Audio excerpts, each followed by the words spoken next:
In this video, we show you how to use the colour wheel to create colour schemes.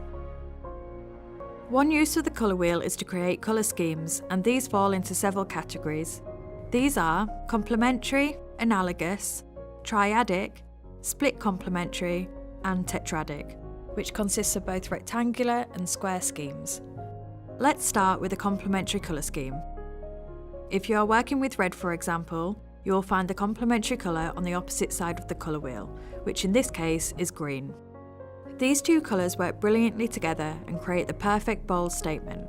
Using on-trend burnt orange with vibrant turquoise is what makes this look so appealing. Be warned, it's not for the faint-hearted. And this is how it would be represented on the colour wheel. Analogous colour schemes use the colours either side of your chosen colour on the wheel. They match well together and create a serene and comfortable design.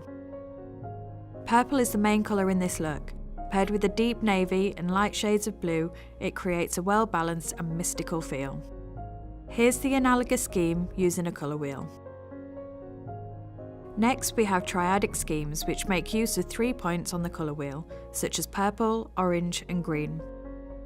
A triadic scheme can impact a sense of harmony and is best used with reduced saturation.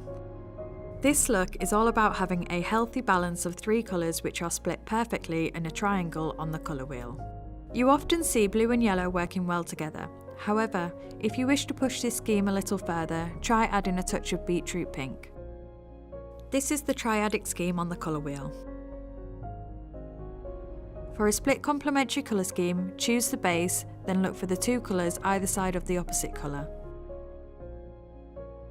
This creates strong visual contrast while still being a little softer than a complementary colour scheme. This look is great for adding extra character, without being too overbearing.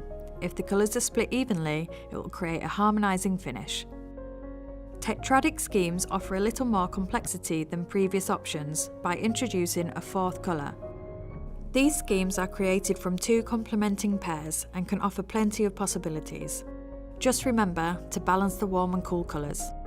I've chosen pastel colours for this theme. Having 4 colours in one room is quite a bold move, so toning them down slightly will really help.